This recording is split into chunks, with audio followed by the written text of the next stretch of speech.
Welcome to The Grant, the EU funding podcast.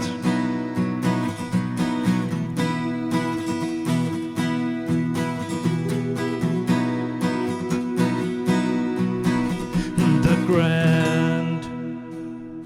My name is Niels Winter, and I'm the creator, editor, and host of The Grant.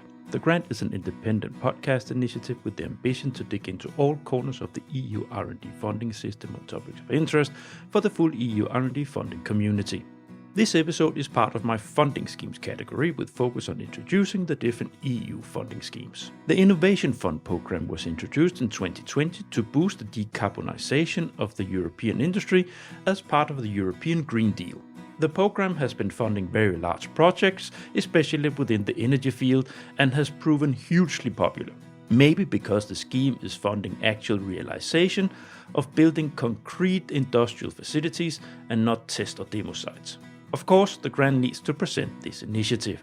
And I picked one of the best to take us through all this. Irene LaRoy is a partner in EY within European innovation programs, and she has deep experience working with the Innovation Fund both in developing and evaluating proposals. This is a double episode. In this first episode, we dig into why the European Commission established this initiative. We have a look at the structure of the program and the target group and stakeholders. Very instructive for everybody who is approaching the funding scheme. Please enjoy.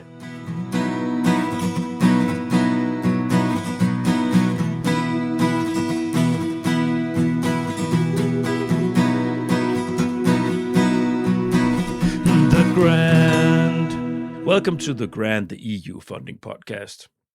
Now, I hope you're prepared because this is one of the long episodes that my regulars know that they come once in a while.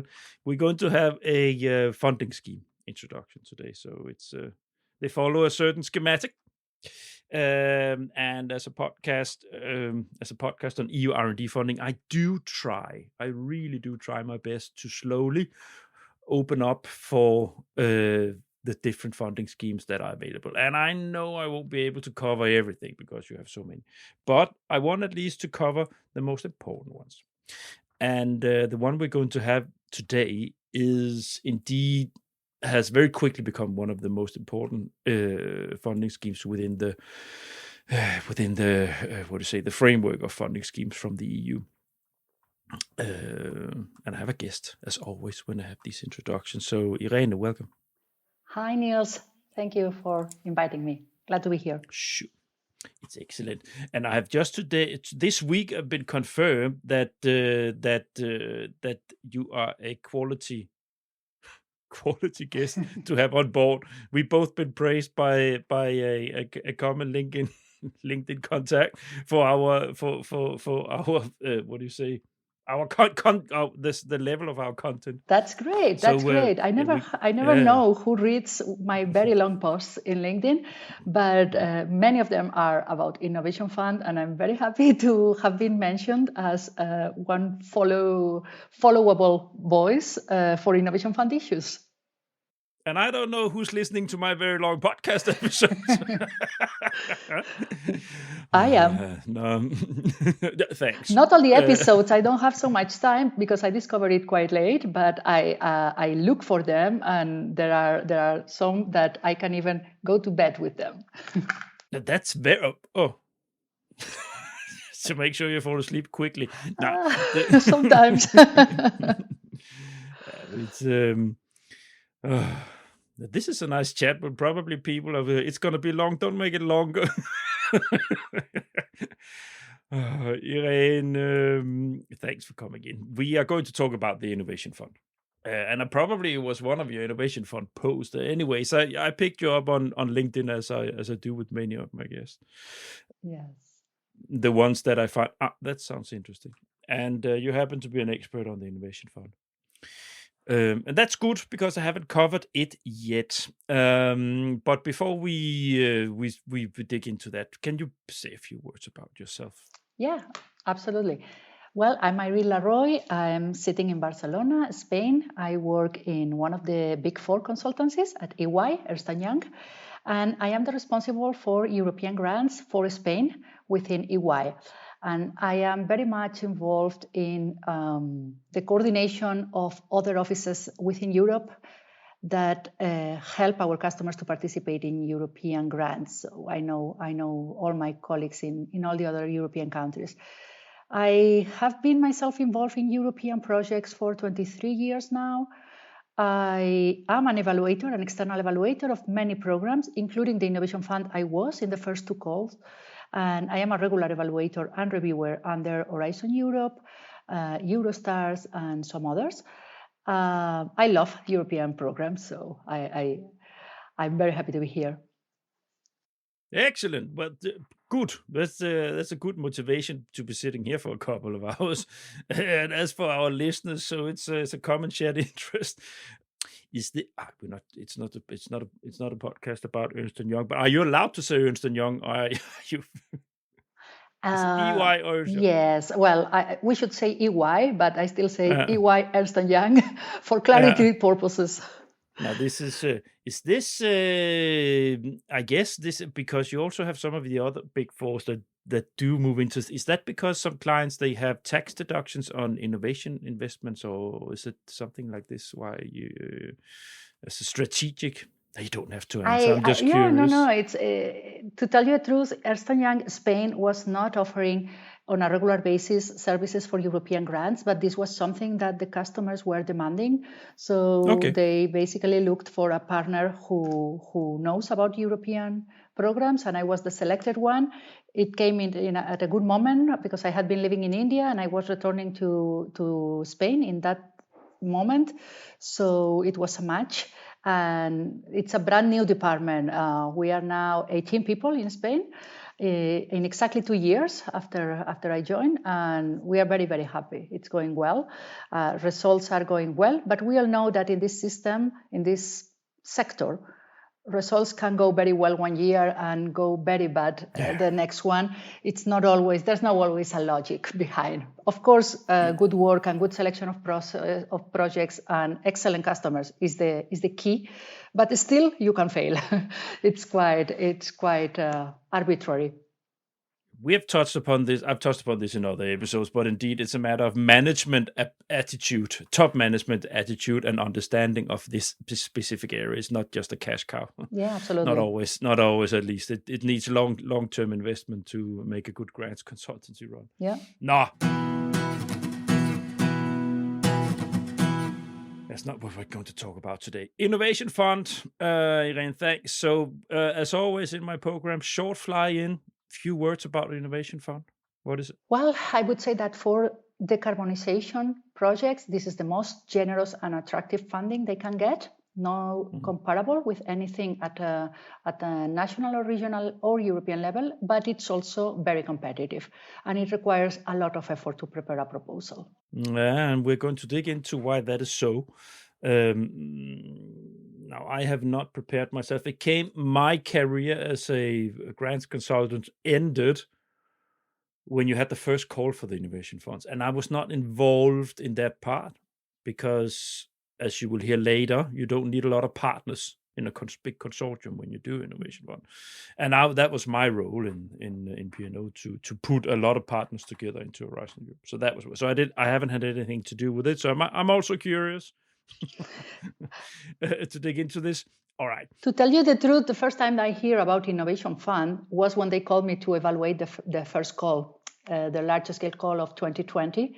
I was living in India, there was a pandemic, and I had nothing better to do, so I said yes, and I found the most different and exciting program I've ever seen, and it was a match.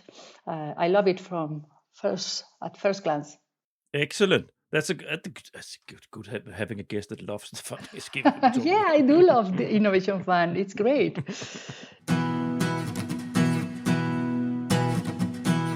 Next block that I always have in these, I always very schematic when I do these introduction programs, so people sort of understand, okay, have a good solid introduction to what the specific funding scheme is. So first thing was the background. Yeah, so EU Commission's policies and priorities for innovation. So why did they establish this, and what is the idea with the funding scheme? What's the motivation from their side? Innovation Fund is a direct consequence of the Green Deal and the European recognition of the need of decarbonizing our industry. It's a very industrial scheme.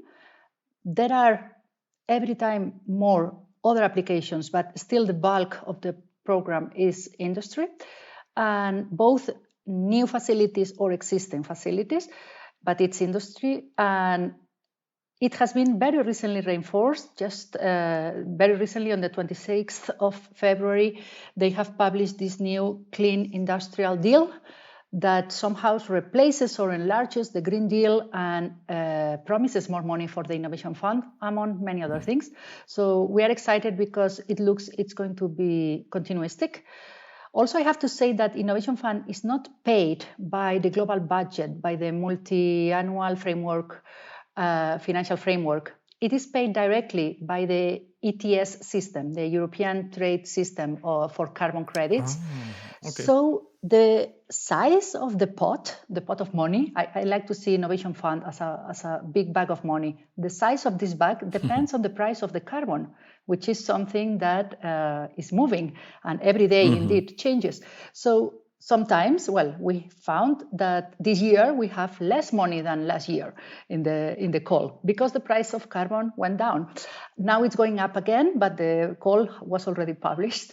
So even the budget is a bit uncertain, but the willingness of the European Commission and Draghi report and this new Clean Industrial Deal is to make it even bigger and more, not just at the European level, but also involve the member states somehow in the process.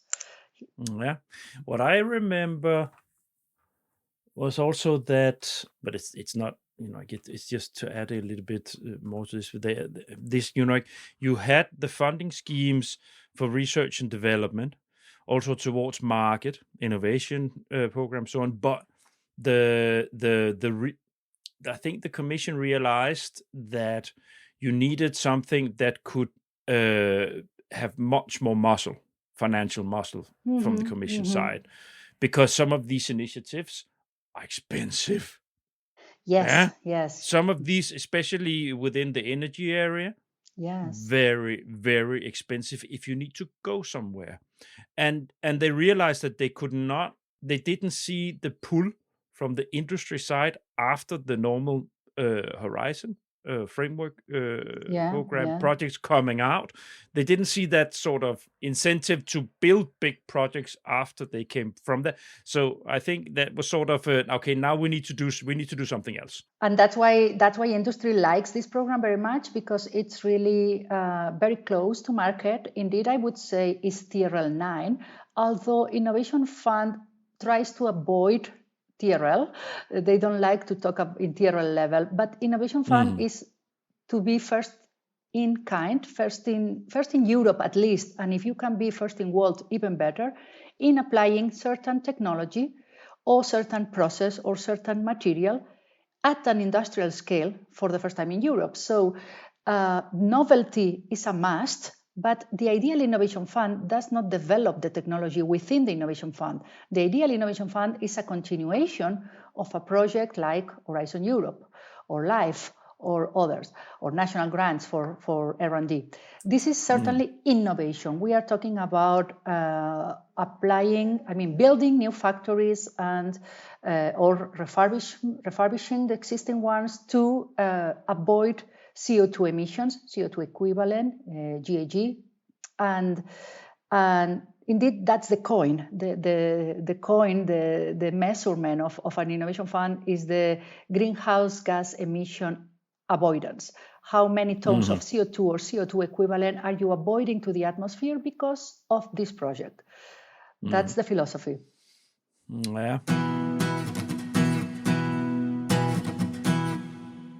We will get more into these kind of things as we slowly take it step by step. But let's so next block, structure of the program. Okay. So the first overall question here I have. So what the Innovation Fund aims to achieve? The entire Innovation Fund aims to decarbonize European industry. But right now there are two different schemes, let's say it, inside the Innovation Fund, and a third one has been announced. We have what we call the regular grants or the classic Innovation Fund. Normally when people say Innovation Fund, they are referring to the classic grants or regular grants. Then we have the hydrogen auction that has been there for two calls. The second one has just finished. And just this week, they have announced the decarbonization auction. That is something we still don't know many details about, but we know it will be open during 2025. So we will follow closely. All these calls or schemes have to split the budget that is available from the ETS scheme, from the Carbon European Trading System scheme. And it's not easy. It's not easy. There are a lot of discussions and polemics about where to put this money. But today, we are going to focus on the first of the schemes I mentioned, the regular grants, the Innovation Fund period, I would say. Inside this Innovation Fund, it has been evolving. 4 calls have been already closed and evaluated, and results have been announced. And we are now in the middle of the preparation of proposals of the call number 5. I prefer to refer to the calls by their number, like this is number 5, because it's easier. But officially it's called IF24 because it was published on 3rd December 24. And this call has 5 different topics that we will discuss later and are quite different. Yeah, so decarbonizing industry, that's a lot. And that's different areas. So do you have, so what are the key funding areas, so to say? So where have they put a fence around the sectors? Yes. Defining which sectors that can apply? Yes, exactly. Indeed, it's like a matrix. There are classification of Innovation Fund projects by topic and also by sector. By sector, we have I was going to say the classic sectors, but there is the energy intensive industries. This is the most popular. Then we have energy storage. Chemical sector, stuff like this. Yes, chemical is included here, but not only. Because, for example, hydrogen, a facility for producing hydrogen, can be considered energy-intensive industry or different, depending on what is the use of that hydrogen. So it's not only the process and the product, but also the use that this product is going to have. And there is a full methodology to help you understand where your project fits. But basically, the big categories are energy-intensive industries, renewable energies, energy storage, mobility, and buildings. And buildings is new from this year, from the 5th call. So we still don't have any project approved in buildings. That are the categories. And each category has a number of sectors. For example, in energy-intensive industries, we can find refineries, iron and steel, non-ferrous metals, cement and lime, glass and ceramics, etc. Chemicals also. And each of these sectors has several potential products. So depending on what is the main product of your process, you will need to apply one section of the methodology or another one.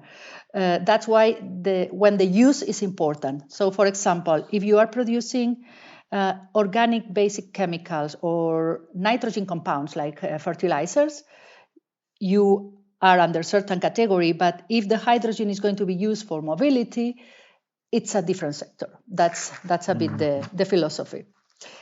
Yeah. And if we look for the topics are very, very, very easy to understand because there are 5. Small, medium, large. This is very intuitive. That depends on the size of the capex of the investment you want to include within the project. So if you need to be above 2.5 million always, that's a general rule. But if you are between 2.5 and 10, it's a small No, excuse me, between 2.5 and 20, it's a small project. Between 20 and 100 million euros is medium, and above 100 is large. Every project in theory can fit in these three. But in addition to these three, we have two other categories. One is called pilot projects, which is very interesting because it's supposed to bridge between Horizon Europe or other research programs and the final mega factory, let's say. It's to build a pilot, a first in kind, but at a demonstrator level, not big size, of whatever the technology you want to later take to the industry. And it is very interesting. Then we have the clean tech manufacturing topic. It's a long name. Clean tech manufacturing basically means that what you are going to manufacture in your factories is not the product that will directly suppose a decarbonization like green hydrogen. Here, what you are going to produce are the equipments to produce this green hydrogen. So electrolyzers, blades of wind energy, wind turbines, the electrodes of the electrolyzers, the batteries for the electric vehicles or for any other application of batteries, even the membranes that will constitute the battery, or the liquids that will be the electrode of the electrolyte of the batteries. All this falls into the clean tech topic. Clean tech topic, exactly. And this year, for the first time, we have a sixth topic, which is a kind of escission of the clean tech topic, and it's exclusively for plants manufacturing cells for future batteries that will be used in future electric vehicles. So if you are manufacturing the cells, you are in. If you are not manufacturing the cells, just assembling the cells or doing the vehicles, you should go to the clean tech traditional topic. That's basically this 5+1 topics we have this year. Yeah. Now, when you talk about projects of this size, because even the small ones, they are okay. Some of them would be in Horizon big size, but if you have 20 million, that's quite big Horizon, right? Absolutely. So if we look a little bit at project activities, there must be a lot of scaling, testing, demonstration at the near industrial scale, or what? No, it's not near. It's industrial scale. If you get the funds, you will build the factory, and there are a lot of evaluation criteria that we will go through. But one of them is your technical maturity. And another is the degree of innovation. These two seem to be in contradiction because they want you to try something new, be the first factory in Europe, I don't know, producing solid oxide fuel cells. But at the same time, they want that the technology is mature enough. The way to demonstrate the technology is mature enough is normally because you built a previous prototype at medium scale. Between the lab and the large factory, you built a pilot plant or a demonstrator or a prototype. And this has to be done to apply to Innovation Fund. But what you need to do when the Innovation Fund is approved is to build your factory and operate it for at least 10 years normally. Of course, most of the applicants have an actual life of the factory for 30, 35, 40 years, depending on the sector. But you normally report the costs of operating, the OPEX expenditure, for the first 10 years, and also you get grant for this OPEX during 10 years. And also the GHG emission avoidance, this coin that is the emissions that we will save to the planet, it's also normally accounted for 10 years. It can be less, but the standard is 10 years. Okay. So do you want to put more words on project activities? What can they include in that? We have to completely forget about the classic work packages for Horizon Europe. We don't need to include a management work package, a dissemination and communication work package. The work packages are the phases of the project. Basically, basically there are 3 mandatory phases that you can subdivide in others if you need. One is called the pre-financial close phase, or up to financial close. That's the official name of the work package. And there is a template of this work package. You just adapt it. But basically, this is all the activities that you need before starting the actual construction. Normally, this is acquiring the land, getting the permits finalized, because as we will see, you need to have started your permitting process before applying, getting agreements with your off-takers, with your customers, also with your suppliers. If you want to use a battery or an electrolyzer, which is going to be the manufacturing brand that you are going to select. And of course, there is a strong financial side on this pre-financial close work package or work packages, which is getting all the other part of funding that you need and the Innovation Fund is not covering. Because Innovation Fund will cover up to 60% of your relevant cost. Relevant cost is also a new concept of Innovation Fund that we will explain. But you still need the other 40 or even more, because very possibly you have left outside the Innovation Fund some elements that are required for your project. Like, I don't know, for example, the renewable energy, if you want to run an electrolyzer. Normally, people include the electrolyzer in the Innovation Fund, but the renewable energy plant is external or is not included, but you do need it. So the financial close means demonstrating to the European Commission, to CINEA, which is the agency in charge, that you are ready to start building, but also that you have the guarantees that the operation will be successful. And there's a lot of discussion with CINEA about what are the guarantees I need to give you, so you really understand that, yes, I will sell this electrolyzer or these tons of methane or sustainable aviation fuel or methanol or whatever is your final product. Are there any red lines, so to say, that you have to have the permits for the building site? You have to have the permits for building this specific kind of factory that you want. Yes, there are a few. Let me come back to that in a minute. Let me introduce first the second and third phase of the execution of the project. We mentioned that the first work package is called until financial close. So you have to reach financial close. That's a milestone that they check very carefully. If you reach financial close, only then, in most of the cases, you will get your part of the grant. There is no pre-financing. You got nothing at the beginning. You just got the guarantee that the Commission will give you something when you reach financial close. Then the second phase is the construction phase. That can be divided in 1 or 2 work packages. If we think about work packages, 1, 2, 3, depend on the phases that you have. But each deliverable, each work package requires a clear milestone and a deliverable. So it's a yes or no. You got it, you reach it or not. If you reach it, we give you some more grant. If not, we will give it at the end of the next milestone, And the construction phase is very important. It's very costly. It's when most of the costs on the capex, of course, are incurred, and you have a maximum of there is a maximum time between you reach the financial close and the end of the construction. But this is not a fixed number. That depends on how soon you reach the financial close. And then we have the third phase, which is the operation phase. It's also called monitoring period, because your plant is already working. And then what the Commission monitors is that you are really saving the CO2 that you promise you will save. Yeah. So this normally lasts 10 years. Sometimes during the grant agreement preparation, they ask you to reduce it to 6, 7, depends. It has a lot of financial implications, but let's say it's 10 years.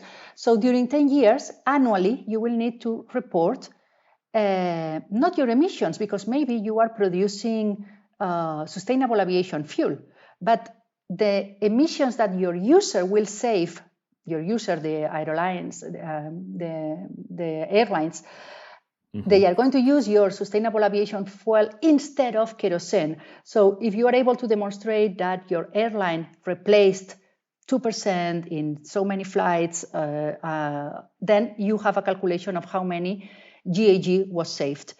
And the final grant depends on this number. If you don't comply with what you promise on the GHG, the grant is reduced. So basically these three phases: before financial close, construction, and operation. These are the three big phases. Okay. And right. coming back to the other question, red lines. There are many. Some of them are official, some of them are not. Are just a result of analyzing what has been approved and how these projects are. But one official red line is that you cannot apply to Innovation Fund if you have started works. And then they have a definition for start of works. What is a start of work? Engineering, permitting, and acquiring the land are accepted. But you cannot physically put a stone, in the building, or you cannot commit to purchase an equipment that is irrevocable. If you have, you are not eligible for the Innovation Fund. So it's also a very interesting topic, because how we define irrevocable is not the same depending on who you are. You can be a very large company and order an electrolyzer of 200 million euros. And if your project in Germany is stopped, you will use this electrolyzer in US. So for that company, it's not irrevocable. But for smaller players, such an investment is irrevocable. If you have paid 50% of your electrolyzer, it's irrevocable. You know what I mean? So basically, they want projects that are advanced, but not too advanced. And this is the philosophy of Innovation Fund. You always need to find a balance between your own needs and the program. Another line is the financial close. You have to promise in the proposal that you will reach financial close in less than 4 years. So this first phase cannot be longer than 4 years. And so financial close, explain for the listeners. Yes, financial close is the end of the first phase, is these milestones that you achieved, in which you go to the CINEA with a number of deliverables that previously you negotiate with them during the GAP, grant agreement preparation. And a big part of them are financial deliverables. This includes contracts or pre-contracts, terms and conditions of contracts that will be signed with your off-takers, with your suppliers, with your banks, the banks that are going to put the part of the money that is not covered by the grant, and permitting in a very advanced status. They are flexible in certain sectors and in certain countries, because they are aware that the permitting is not homogeneous around Europe. The permitting is not only to build, is to operate this kind of facilities, environmental acceptance, a lot of permits normally for these plants. And this maximum is 4 years. So if after 4 years after you sign the grant agreement, you have not reached the financial close, the project is cancelled. You have not got a single euro, and the money that was booked for you, it's returned to the back of the Innovation Fund. Good. So it's just for explaining the terms and so on, so everybody understands. Yes, it's meeting the financial deliverables that you promised in the and proposal. Some technical too, but the difficult part is the financial. All right. I interrupted you. So you were saying, sorry.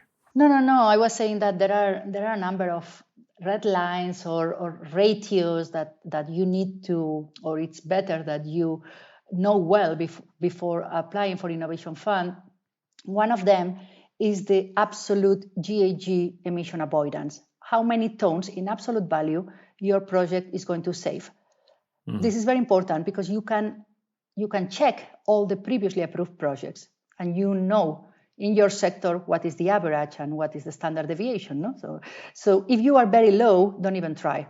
If your project may be super good, but it's relatively small, compare with the others of the same topic and category that you want to compete with, it's better not to try. That's another non-written rule, but in reality, we know that. And well, there are some others. I don't know. There is another one related with cost efficiency. It's also related to the GHG emission avoidance, this absolute value, tons of CO2 equivalent. You need to request a grant below 200 euros per each ton of CO2 that you will save. So if your technology is not yet ready to achieve this value of the 200 euro, and preferably much lower, you cannot apply because you will be disqualified in one of the evaluation criteria. There is one exception, which is the pilots. The pilot topic that I mentioned, one of the 5 topics I introduced.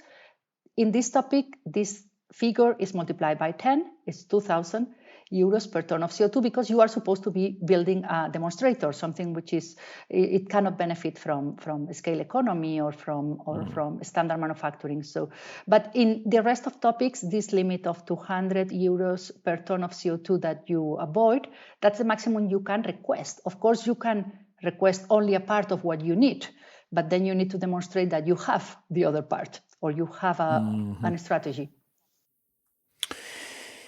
Yeah. No, I know it's difficult. I know it's a lot. No, it's okay. That's why we have this program. That's why we have this recording. This is why, because we need to share these things with people so they get the best out of. I just need to cover a few more things here. Absolutely. Under the structure of the program, and this.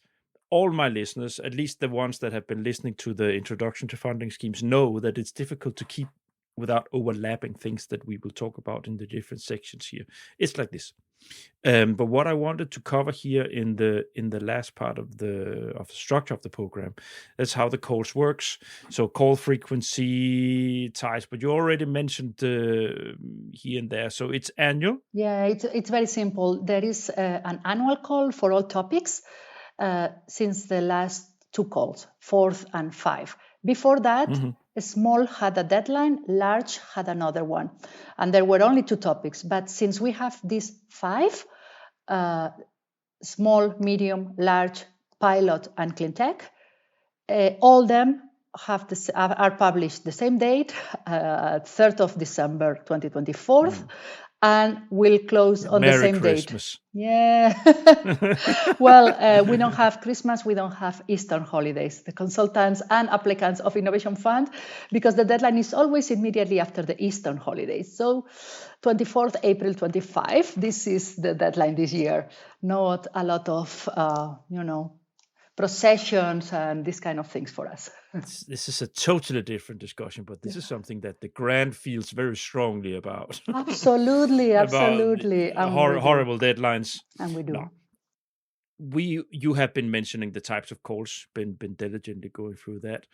Now we are going to have in the section on how to apply, we are going to talk about how you're funded. So, but can you share a little bit about the financing model? You already mentioned it. That so you mentioned the amounts of money, but how is it structured? Yes, it is not so easy to understand without seeing the formula, but there is a concept called relevant cost. I'm going to stop you here. Yeah. Is there something we can show? Do you have a PowerPoint slide or something like this that I can put on the episode side on my platform? So when you listen to this, you can click into my episode side and then you can look at it while Irene now explains you. Perfect. There is a full guide called the relevant cost methodology that explains you how to calculate the relevant cost for your project. And this also depends a bit on which sector, which category, which topic. But the basic formula is an addition of some terms and a subtraction of some others. The addition, the positive numbers are your capex, the total capex of the investment. It is included in the relevant cost. Plus the OPEX of the first 10 years, but not the real OPEX, but the present value at today's price. Present value of OPEX 10 years. Plus present value of maintenance cost 10 years also. Present value, okay? These 3 are adding, and you want to have high relevant cost because your grant will be 60% of this number. But then you have 2 terms that subtract. One is the sales, the revenues of your product. So if you are asking to build a plant for producing green ammonia, and you are going to sell the green ammonia, they are going to give you the money, but they will, in the calculations, they will deduct directly the sales of X many tons of green ammonia during 10 years, also during 10 years. And then there is another term that subtracts, normally not as big in impact, but depending on the sector, it can be very big, which is called the operational benefits. This name, operational benefits, means nothing. Basically means that if you were benefiting from some carbon credits that you are not going to need any longer, you have to deduct. And also, if you are going to benefit from new carbon credits, or you are going to sell, for example, your carbon credits because you don't need them anymore, so you sell them to another company, the income you get from this selling of your rights, because you are cleaner, you don't need the carbon credits, you need to deduct from the formula. At the end, you get a number of several millions, and you apply up to 60%. But it's up to you to decide if you want to request as a grant 60% of the relevant cost, or 59, 55, 52. The lower you request, the higher will be your score in one of the evaluation criteria. That's only one of the evaluation criteria, but it's the only one we can know in advance which one will be our score. Is the cost efficiency, yeah. So in other words, they are rewarding people the more they put their butt on the cooking plate. Exactly, but at the same time, they want the projects to be profitable. And if you lower your grant too much, your IRR, internal return rate, will not surpass the limit that it's called WACC, weighted average cost of capital, that the methodology asks you. In order to compare similar projects, you don't select your WACC. It's the methodology that selects the WACC for you and for any similar project. Let's say it's 6.4%. That is like the minimum profitability that that the Commission wants your project to achieve. Without grant, if you make the calculations without grant, you need to be below 6.4. Because you need to demonstrate that you need the grant. The project is not profitable without the grant. But if you get the grant, you need to be above, because if you are still below, the project is too risky. So you have to be above, but taking into account other incomes, other finance that you are going to get. For example, funding from the European Investment Bank or from commercial banks. So when you already have these numbers and you know, okay, I will request this grant and I get an IRR which is below the WACC before grant, an IRR which is above the grant with the grant, then you said, okay, I want to change a bit. Let's ask for less money. You have to recalculate it all over again. Because the fact that you are requesting 20 million less can change your IRR and can change the entire financial model. So it's an endless iteration between balancing your needs of capital, but also your chances of getting this grant. So that's why I like this program, because it's complex. It's about taking hard decisions. Every decision you take benefits the project in a way and damages the project in another way.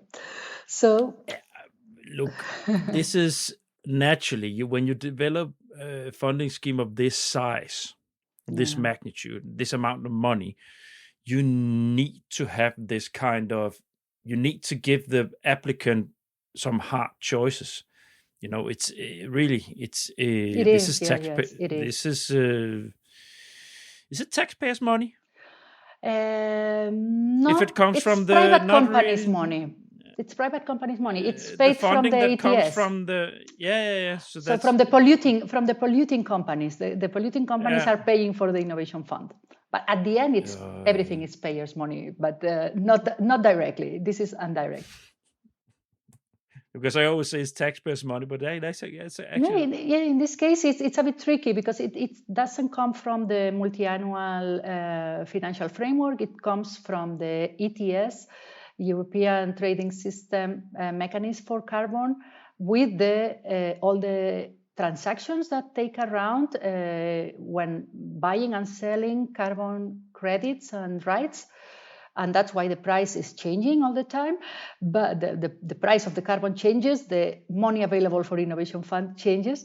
But what is nice, what I find particularly challenging as a consultant when I support companies is that many departments in the company need to be involved in the innovation fund preparation, and they have very different views. You need you need the engineering and the technicians, and you need the financial guys, and you need the commercial guys that will sell the final product, whatever it is, ammonia, methanol. Hey, wait this is when you build a factory. Then it's the full. You have several departments that will never be in an innovation or research. Of course. You have everybody from administration to exactly. So for many companies, the innovation fund becomes the central core project of their activity, especially if they are small or small to medium. We have small companies applying to innovation fund, believe it or not. They can get maybe 12, 14 million euros, maybe 20. And we have super large companies in which this innovation fund application is one of many factories they want to build or refurbish in Europe. So it's different, no? But whatever the case, there will be a bunch of people involved in the meetings and the decisions. And sometimes, as consultant, our job is more to moderate discussions and try to think objectively what would be best for the approval possibilities of this project, instead of thinking about other criteria that companies take in mind all the time. This is this is Horizon Europe on speed. This is this is an innovation project on speed. This is because all the things you tell a large industry company when they step into Horizon Europe about this is this is de-risking. It's not a matter of the money. It's you have some criteria you need to be aware of this because that's the condition. So that's why the money has been given, so on and so forth. This is you have to say the same things. You just have to scale them up because look, guys, you get.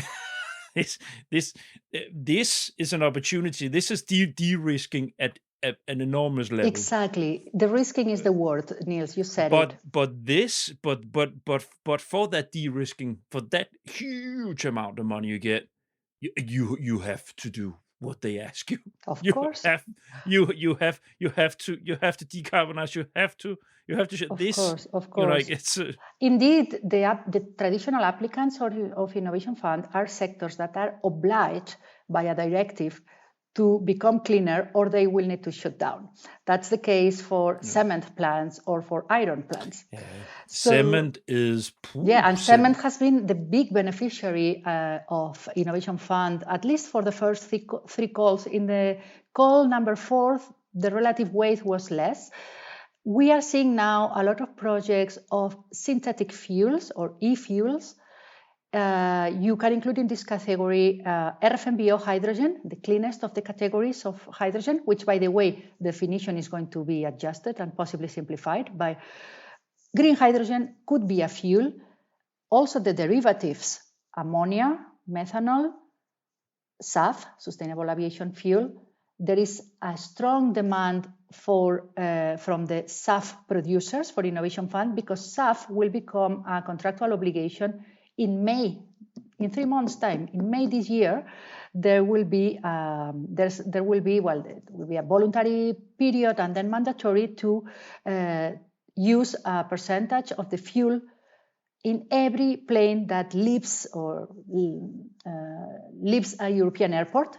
I'm talking about the Union plus Norway, Iceland, and Liechtenstein, which are the 27 plus 3 countries that are adhered to the Innovation Fund and to these rules.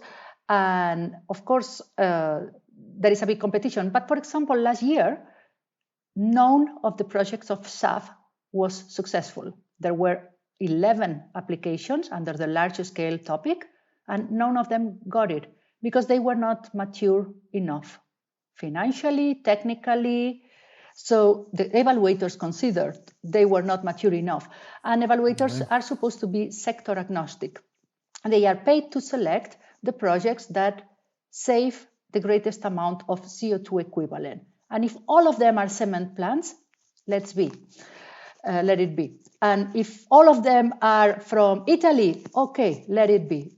The goal is to decarbonize Europe at a super high speed, because we are very late with the objectives, fit for 55 strategy, etc. Well, that I like, because there's always this element in other funding schemes from the EU that we have to balance, or we have this guy.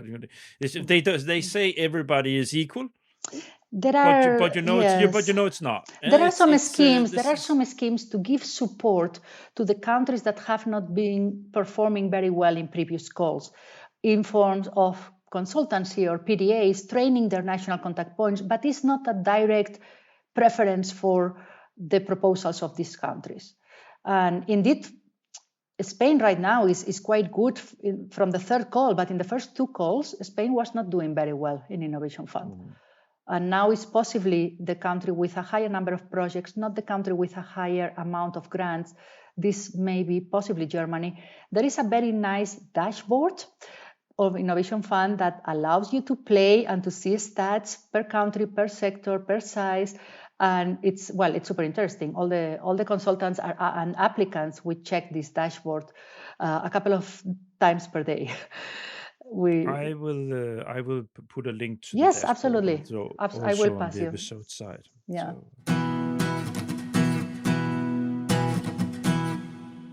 All right. If it's not going to be too long, keep talking about how long it's going to be. We might be on time. Now, let's see. Let's move on to the next, and that's not going to take so long. That's always a short one. But target group stakeholders? Industries. Of course, there can be a university or a research center that participates as a beneficiary, as a partner in the consortium, but it's not common. It's only common when they provide the technology, particularly in the pilots. But the beneficiaries in Innovation Fund are not required to be the creators of the innovation. They are just the ones that are going to apply it for the first time at an industrial level in Europe. So at the first time when I evaluated, I saw a particular chemical company from the US that was present in many of the projects I had to evaluate. They were developing catalysts for several things. And for some reason, I got a number of projects that were using technology of this company. As I came from an Horizon Europe, Horizon 2020 background, I felt it very strange. Like, are we really going to support this technology? This is American or Japan technology.